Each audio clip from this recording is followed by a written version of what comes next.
Halo adik-adik kelas 4, selamat datang di kelas berhitung bersama Kak Muna. Kali ini kita akan belajar mengenai pecahan. Nah, dalam pertemuan pertama, kita akan belajar mengenai pengertian bilangan pecahan, bentuk pecahan, dan menyederhanakan pecahan. Oke, yang pertama adalah pengertian bilangan pecahan. Apa sih Kak bilangan pecahan itu? Nah, bilangan pecahan merupakan bilangan yang dinyatakan dengan A per B, dengan A dan B bilangan bulat, dan B tidak boleh sama dengan 0. Jadi bilangan pecahan itu ditulis seperti ini. A per B. Garis tengah ini dibaca dengan per. A per B. Dan B tidak boleh sama dengan 0. Jadi B ini tidak boleh angka 0. Oke. Kemudian dalam bilangan pecahan, angka yang ada di atas garis disebut dengan pembilang. Angka yang di bawah garis disebut dengan penyebut. A pembilang, B penyebut. A pembilang, B penyebut. Garis tengah dibaca dengan per. A per B. Oke. Sekarang kita lihat contoh bilangan pecahan. Nah, nyatakan bagian yang diarsir pada gambar di bawah ini ke dalam bentuk pecahan. Kita diminta untuk menuliskan besar bagian yang diarsir tetapi dalam bentuk pecahan. Yuk kita lihat gambar yang pertama. Ada segi 6 yang beberapa bagiannya diarsir. Nah, kita disuruh menuliskan besar bagian yang diarsir ini. Ternyata bagian yang diarsir ini besarnya kalau dituliskan dalam bentuk pecahan menjadi 5/6. Loh, kok bisa 5/6? Bagaimana Kak? Dapat 5 dan 6 dari mana Kak? Yuk kita belajar sama-sama. Nah, 5 ini kita dapat dari banyaknya bagian yang diarsir. Jadi jumlah bagian yang diarsir.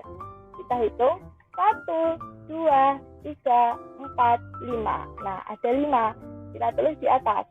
Oke, kita tulis sebagai pembilang di atas garis. Oke. Kemudian 6 kita dapat dari jumlah keseluruhannya. Kita hitung bersama-sama. 1, 2, 3, 4, 5, 6. Ada 6. Kita tulis di bawah sebagai penyebut. Nah, jadi 5/6.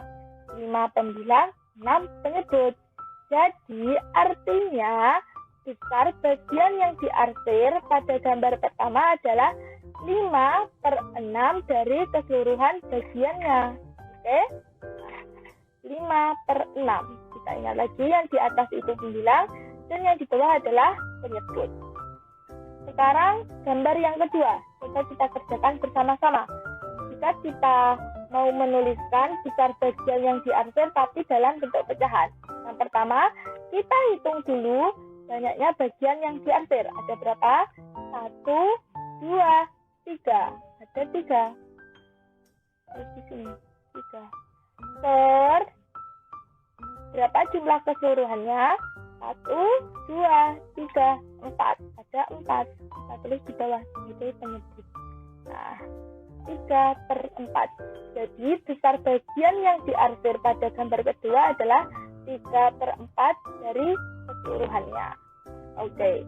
Nah, 5/6, 3/4 inilah yang disebut dengan bilangan pecahan. Penulisannya seperti ini. Oke. Setelah adik-adik tahu bilangan pecahan itu apa dan penulisannya bagaimana, sekarang kita belajar bentuk pecahan. Ada 4 bentuk yang akan kita pelajari. Yang pertama ada pecahan biasa, yang kedua ada pecahan campuran, yang ketiga ada persen, dan yang keempat ada pecahan desimal. Yang pertama, pecahan biasa.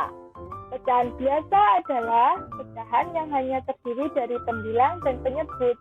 Jadi sama kayak contoh yang awal tadi, hanya ada pembilang dan penyebut. Contohnya 1/2, 3/2, 5/10. Jadi hanya ada pembilang dan penyebut. Nah, ini misalnya 5 sebagai pembilang dan 10 sebagai penyebut. Oke, sekarang yang kedua, ada pecahan campuran.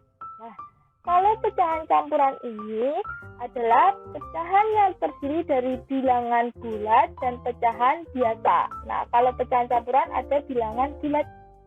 Kalau tadi pecahan biasa hanya penyebut dan pembilang, Sekarang kalau pecahan campuran ada bilangan bulat. Contohnya 3/2. Nah, 3 yang di depan ini adalah bilangan bulat. Kemudian yang 3/2 adalah pecahan biasa. Jadi campuran dari bilangan bulat dengan pecahan biasa. Contohnya lagi 21/3, 5/7/9. Nah, jadi penulisan pecahan campuran yaitu bilangan bulatnya kita tulis di paling depan, misalnya 5. Nah, ini sebagai bilangan bulat. Kemudian 1/2. Nah, ini sebagai pecahan biasa. 5/1/2. 5 bilangan bulat, 1/2 pecahan biasa. Nah, ternyata pecahan campuran itu bisa kita ubah ke dalam bentuk pecahan biasa. Dan pecahan biasa juga bisa kita ubah ke dalam bentuk pecahan campuran. Kita akan belajar satu persatu. Yang pertama, mengubah pecahan campuran ke pecahan biasa. Nah, jadi, misalnya contoh yang pertama ini, ada pecahan campuran 21/6. Nah, ini bisa kita ubah ke dalam bentuk pecahan biasa, menjadi seperti ini. Bagaimana caranya, Kak? Yuk, kita belajar sama-sama. Caranya yaitu dengan 6 kita kalikan dengan 2. Nah, 6 dikali dengan 2. Kemudian hasilnya kita jumlahkan dengan 1. 6 kali 2 berapa? 12. Pintar. 12 kita tulis di sini. Kemudian 12 kita jumlahkan dengan 1. Nah, 12 ditambah 1 berapa? 13. Pintar sekali. 12 tambah 1 13. Kita tulis di sini. Kita tulis sebagai pembilang. Kita tulis di atas. Kenapa di sini 6? Karena penyebut di awal itu 6. Jadi kita tuliskan juga penyebutnya 6. Jadi kalau di sini 6, di sini juga kita tulis 6. Jadi pecahan campuran,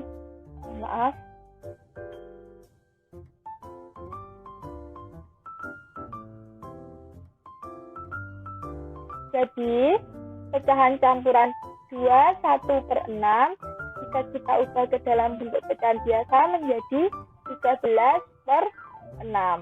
Sekarang contoh yang kedua, ada pecahan campuran 5/3/4. Yuk kita ubah ke dalam bentuk pecahan biasa. Caranya, yang pertama, 4 kita kalikan dengan 5. Nah, 4 kita kali dengan 5 berapa? 20 ya. Pintar, 20. Kemudian 20 kita jumlahkan dengan 3. 20 ditambah 3. Berapa 20 tambah 3, adik-adik? 23. Iya, benar sekali. 20 tambah 3, 23. Kita tulis di atas sebagai pembilang.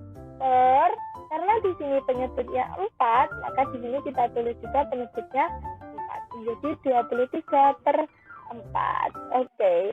Untuk mengubah pecahan campuran ke pecahan biasa sudah. Sekarang waktunya belajar mengubah pecahan biasa ke pecahan campuran. Nah, kalau tadi pecahan campuran ke pecahan biasa tidak ada syaratnya, semua pecahan campuran bisa kita ubah ke dalam bentuk pecahan biasa. Tapi kalau pecahan biasa ke pecahan campuran ada syaratnya, yaitu pembilang harus lebih besar dari penyebut. Pembilang harus lebih besar dari penyebut. Jadi yang di atas harus lebih besar daripada yang di bawah. Misalnya ada pecahan 1/5. Nah, ini tidak bisa kita ubah ke dalam bentuk pecahan campuran. Karena 1 lebih kecil dari 5. Padahal syaratnya harus lebih besar. Nah, jadi harus kita lihat dulu apakah pembilangnya lebih besar atau lebih kecil. Kalau lebih besar bisa kita ubah, kalau lebih kecil tidak bisa kita ubah. Oke, kita lihat contoh yang pertama. Contoh yang pertama ada 7/3. Pembilangnya apakah lebih besar daripada penyebutnya? Iya, pembilangnya lebih besar dari penyebutnya. Karena 7 lebih besar dari 3. Nah, 7/3 ini bisa kita ubah ke dalam bentuk pecahan campuran. Bagaimana caranya, Kak? Nah, cara mengubahnya yaitu dengan 7 kita bagi dengan 3. 7 dibagi 3. Kita di sini menggunakan cara Porogapet. 7 dibagi 3. 7 kita tulis di dalam. Ini 7 kita tulis di dalam. Dan 3 kita tulis di luar. 3. Nah, sekarang waktunya kita bagi. 7 dibagi 3, bisa atau tidak? Tidak. Kalau tidak bisa, kita pakai angka yang bawahnya. 6. 6 bisa dibagi 3. Bisa. Berapa? 2. Ya, 6 dibagi 3, 2. Kita tulis di atas. Nah, kemudian 2 kita kalikan dengan 3. Berapa? 6. Ya, kita tulis di sini. Di bawahnya 7. Yang dikurangi. 7 kurangi 6. 1. Ya. Setelah ada sisanya, berarti sudah selesai proses pengubahan kita. Tinggal kita tuliskan ke dalam bentuk pecahan campuran. Nah, cara menuliskannya yaitu 2 yang di atas ini. Nah, ini yang di atas kita tuliskan di depan. Kakak tulis kembali saja di sini 2. Sama dengan ini 2. Kemudian 1 yang di bawah ini, yang sisanya kita tulis di atas sebagai pembilang 1. Nah, karena di sini penyebutnya 3, di sini kita tuliskan penyebutnya juga 3. Oke, jadi yang di atas kita tulis di depan, yang di bawah kita tulis di atas. Nah, jadi pecahan 7/3 diubah menjadi pecahan campuran menjadi 21/3. Sekarang contoh yang kedua, 12/5. Jadi 12 kita bagi 5. Nah, 12 kita tulis di dalam, 12 dibagi dengan 5. 5 kita tulis di luar. Nah, 12 dibagi 5 bisa tidak? Tidak. 12 dibagi 5 bisa tidak? Tidak. 10 bisa dibagi 5 atau tidak? Iya, 10 bisa dibagi 5. Berapa? 2. Ya, kita tulis di atas. 2 kali 5 berapa? 10. Kita tulis 12. Dan kita kurangi. 12 kurangi 10 berapa? 2. Iya, pintar sekali. 2 kita tulis di bawah. Oke. Sekarang sudah selesai, waktunya menuliskan dalam bentuk pecahan campuran. Nah, yang di atas tadi kita tulis di depan. Jadi 2 kita tulis di depan. Nah, 2. Kemudian yang di bawah kita tulis di atas. Iya juga. Nah, karena di sini penyebutnya 5, maka di sini penyebutnya juga 5. Nah, jadi untuk pecahan campuran dari 12/5 adalah 2/5. Oke. Sekarang masuk ke bentuk pecahan yang selanjutnya, yaitu persen.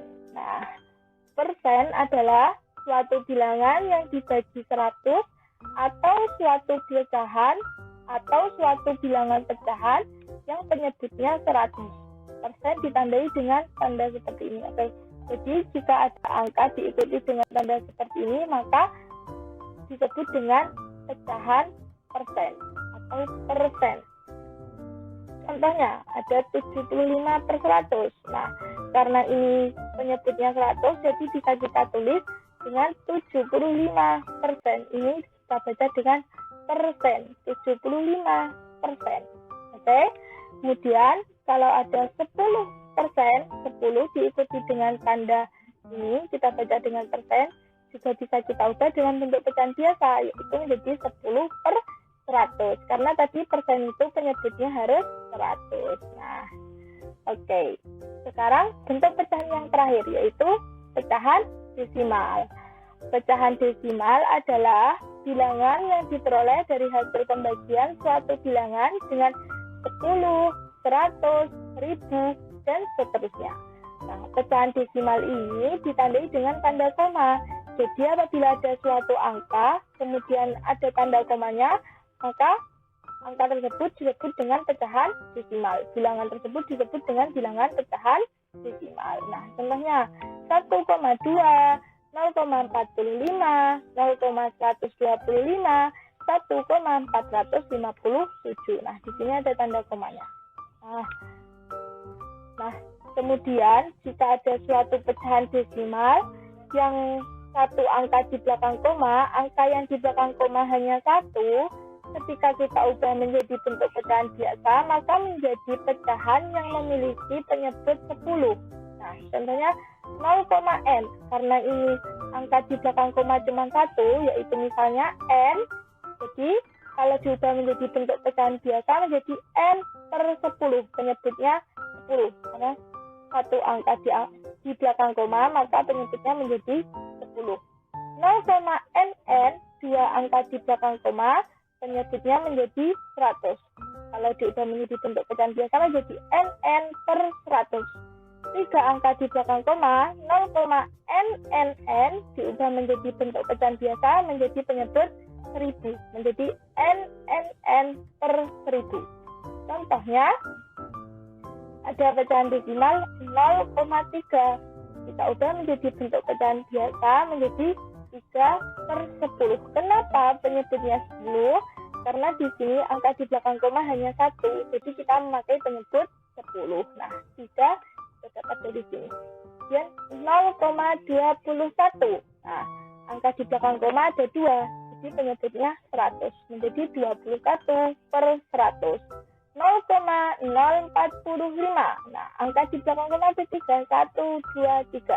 Jadi kalau diubah menjadi bentuk pecahan biasa menjadi penyebut 1000. Nah, 45 per 1000. Kemudian ada 2,14. Nah, kalau diubah menjadi bentuk pecahan biasa menjadi pecahan yang memiliki penyebut 100. Karena angka di belakang koma ada 2, yaitu 1 dan 4. Menjadi 214 per 100. Oke, sekarang masuk ke materi yang terakhir, pembahasan yang terakhir, yaitu menyederhanakan pecahan. Nah, pecahan itu biasanya disajikan dalam bentuk paling sederhana. Maksudnya gimana, Kak? Jadi, jika suatu pecahan sudah dalam bentuk sederhana, maka pembilang dan penyebutnya tidak bisa kita bagi dengan angka yang sama secara bersamaan. Oke. Jadi kalau sebuah pecahan sudah dalam bentuk paling sederhana, maka pembilang dan penyebutnya tidak bisa kita bagi dengan angka yang sama. Nah, di sini kita akan belajar cara menyederhanakan pecahan. Apabila pecahan belum menjadi bentuk yang paling sederhana, kita harus merubahnya menjadi bentuk yang paling sederhana. Bagaimana caranya, Kak? Nah, caranya yaitu dengan membagi pembilang dan penyebut dengan faktor pembagi terbesar dari keduanya. Jadi kita harus mencari faktor pembagi terbesarnya terlebih dahulu. Contohnya, ada 16 per 24. Nah, ternyata 16 dan 24 ini memiliki faktor pembagi terbesar 8. Jadi, 16 dan 24 ini bisa sama-sama dibagi dengan 8. Nah, kalau sudah ketemu, sekarang kita bagi. 16 kita bagi dengan 8, dan 24 juga kita bagi dengan 8. 16 dibagi 8, 2, 24 dibagi 8, 3. Nah, sekarang 2 per 3 ini sudah tidak bisa lagi kita bagi dengan angka yang sama. Nah, kalau sudah tidak bisa kita bagi dengan angka yang sama, maka 2 per 3 ini sudah menjadi bentuk pecahan yang paling sederhana. Jadi, bentuk pecahan paling sederhana dari 16 per 24 adalah 2 per 3.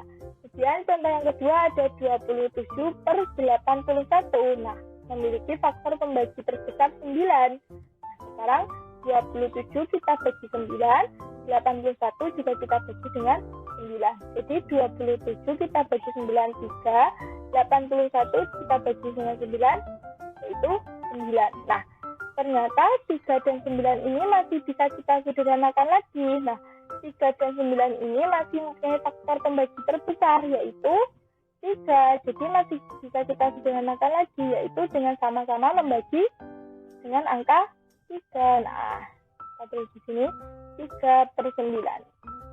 Nah, jadi di sini 3 kita bagi dengan 3, karena faktor pembagi terbesar dari keduanya adalah 3.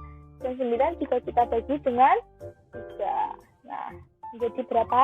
3 dibagi 3, 1, 9 dibagi 3, 3. Nah, sudah. Sekarang 1 dan 3 sudah tidak bisa kita bagi dengan angka yang sama. Jadi 1/3 sudah menjadi bentuk pecahan yang paling sederhana. Jadi bentuk pecahan yang paling sederhana dari 27/81 adalah 1/3. Nah, sudah selesai pembahasan kita untuk pertemuan pertama ini. Jika masih ada yang belum jelas atau adik-adik masih bingung mau penjelasan yang lebih lanjut, nanti akan kakak jelaskan pada pertemuan Sabtu. Oke? Terima kasih adik-adik, tetap semangat belajar. Dan untuk latihan soalnya, adik-adik bisa kerjakan latihan soal yang di modul yang sudah dibagikan oleh kakak-kakak kepada adik-adik. Oke, terima kasih, tetap semangat belajar. Sampai jumpa, dadah.